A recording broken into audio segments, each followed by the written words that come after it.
নুরা পাগলা নাম দিছে।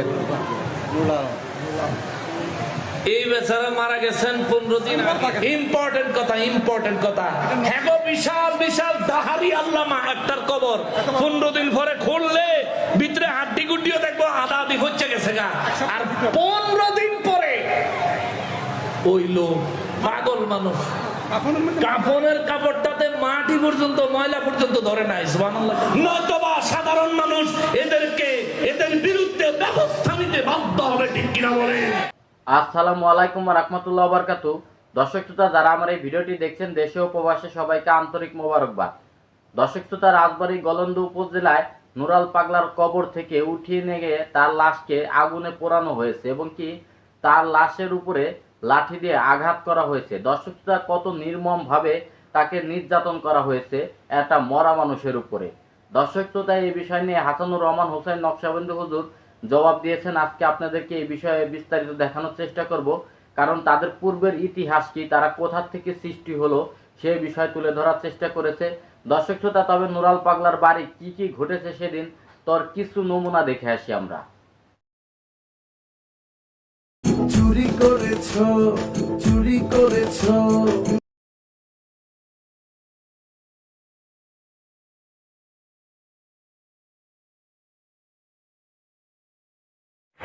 প্রিয় দর্শক, আপনারা দেখুন তৌহিদি জনতা ওনারা হাড়ি পাতিলের বিচার করে, কেউ রক্ষা পাবে না তাদের হাত থেকে। হাড়ি পাতিল সহ ঘরের সব জিনিসপত্রের বিচার করবে এই তৌহিদি জনতা। দর্শক শ্রোতা, আপনারা দেখতে পেয়েছেন যে সেই বাড়ি লুটপাট হয়েছে।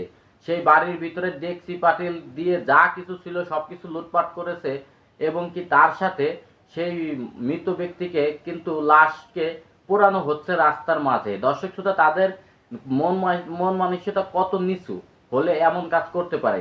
আর এর দায়ভার রাজবাড়ী ইমাম কমিটির নিতে হবে, কারণ যেহেতু রাজবাড়ী ইমাম কমিটি এই নির্দেশনা দিয়েছেন, তবে তাদেরই এই দায়ভার নিতে হবে। দর্শক শ্রোতা, তবে এই বিষয় নিয়ে হাসানুর রহমান হোসেন নকশবন্দি হুজুর কি বলেছেন চলুন সেই ভিডিওটি দেখে আসি। ব্যক্তি মারা গেছেন 15 দিন হয়েছে, সম্ভবত তার নাম নুরুল্লাহ পাগলা না, সম্ভবত নুরা পাগলা নাম দিছে। এই বেচারা মারা গেছেন 15 দিন আগে। দাফন করার 15 দিন পর তার কবর খুঁড়ে, ভিডিও অবশ্যই আপনারা দেখছেন।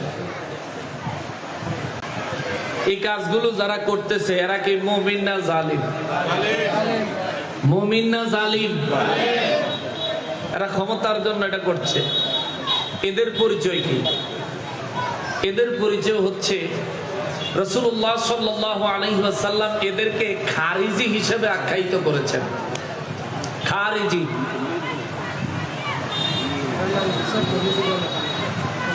এরা অনেক নামে আসছে।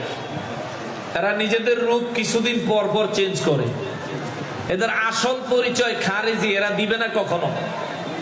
কারণ রাসূলুল্লাহ সাল্লাল্লাহু আলাইহি ওয়াসাল্লাম ওমর রাদিয়াল্লাহু তাআলা আনহুকে নির্দেশ করেছেন, ওমর তুমি যদি এদেরকে দেখতে পাও সাথে সাথে হত্যা করবে।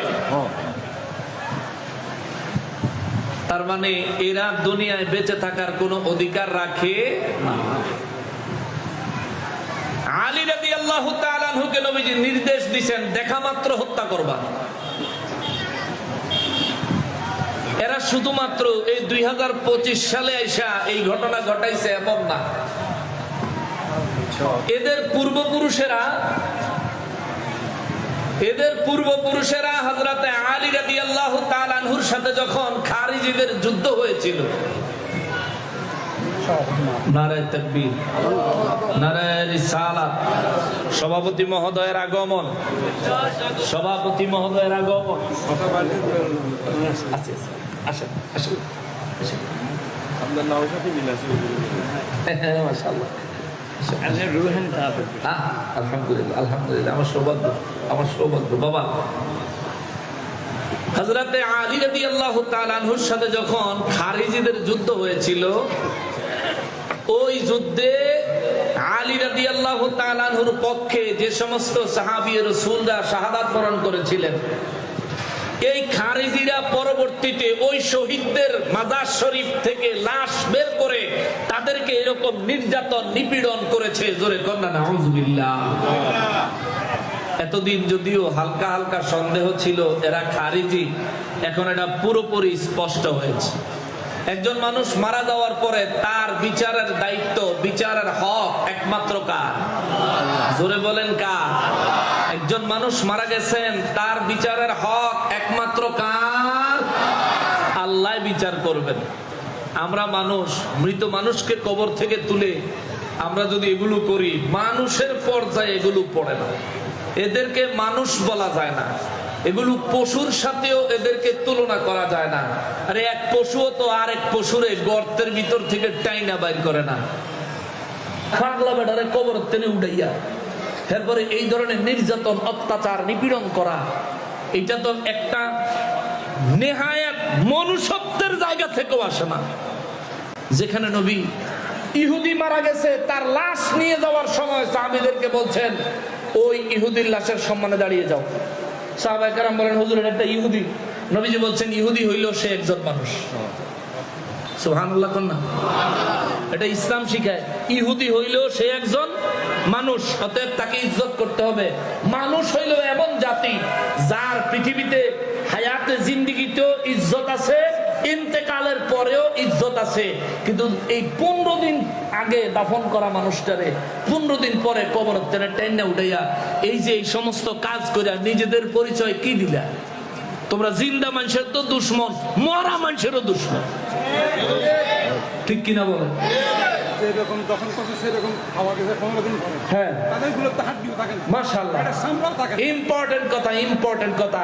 হ্যাঁ গো, বিশাল বিশাল দাহারি আল্লামা একটার কবর 15 দিন পরে খুললে ভিতরে হাড্ডি গুড্ডিও দেখবো আধা আধি হচ্ছে গেছে গা। আর 15 দিন পরে ওই লোক পাগল মানুষ কাফনের মধ্যে কাফনের কাপড়টাতে মাটি পর্যন্ত, ময়লা পর্যন্ত ধরে নাই। সুবহানাল্লাহ। এটা দেখা তাদের দিলে একটু ভয় আসলো না যে আহারে মানুষটা তো আল্লাহর মকবুল বান্দা হলেও হতে পারে। আরে কত মানুষের সারা জীবন জালিম, মৌতের সময় আল্লাহ তারে মাফ করে দেন। সুবহানাল্লাহ কন্যা। এই জন্য তো নবীজি বলেন মানুষের প্রাণ তারে হলকুম পর্যন্ত, মানুষের রূহ তার হলকুম পর্যন্ত উঠে আসার আগ পর্যন্ত তার জন্য তওবার দরজা খোলা। সুবহানাল্লাহ।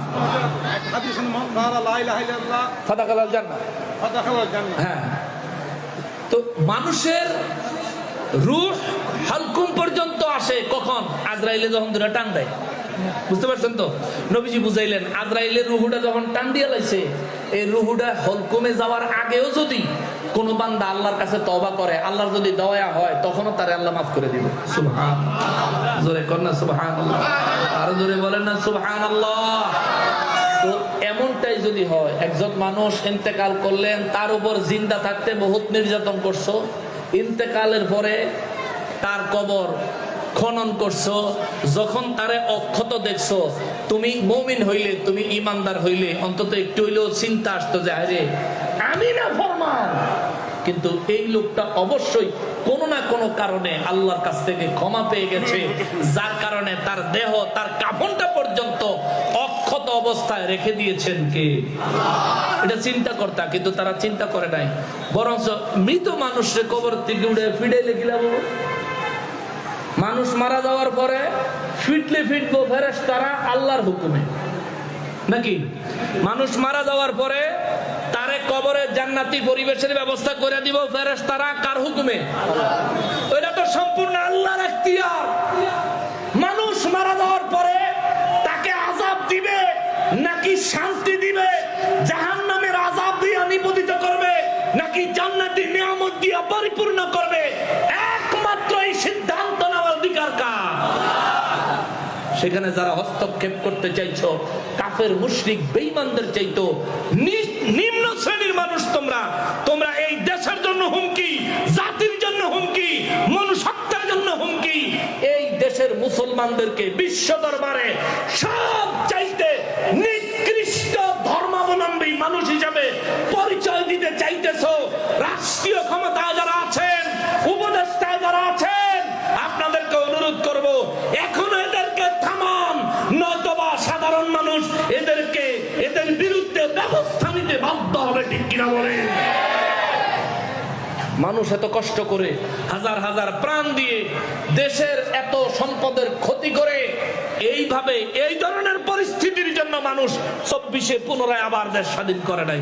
দর্শক শ্রোতা, আপনারা দেখতে পেয়েছেন নকশবন্দি হুজুর কিন্তু খুব সুন্দরভাবে বুঝিয়ে দিয়েছেন যারা বর্তমানে এই ধরনের উগ্রবাদিতা ছড়াচ্ছে তাদের পরিচয় তুলে ধরেছেন। তাদের পূর্বের যে পরিচয় ছিল, পূর্বে যা কর্ম করেছে তাদের বিষয়ে সবকিছু কিন্তু বিস্তারিত তুলে ধরেছেন। আসলে এখন যারা এই ধরনের উগ্রবাদিতা ছড়ায়, ইসলামী লেবাস পরে যারা ইসলামকে দাবি করে তারা অপকর্ম করে, আসলে এটা ইসলাম না, আর ইসলাম এটা কখনো সমর্থনও করে না। সেই বিষয়টাও কিন্তু নকশবন্দি হুজুর তুলে ধরেছে। দর্শক শ্রোতা, তবে আজকের এই ভিডিওটি এ পর্যন্তই। ভিডিওটি ভালো লাগলে অবশ্যই লাইক কমেন্ট শেয়ার করবেন এবং চ্যানেলটি সাবস্ক্রাইব করবেন। আল্লাহ হাফেজ।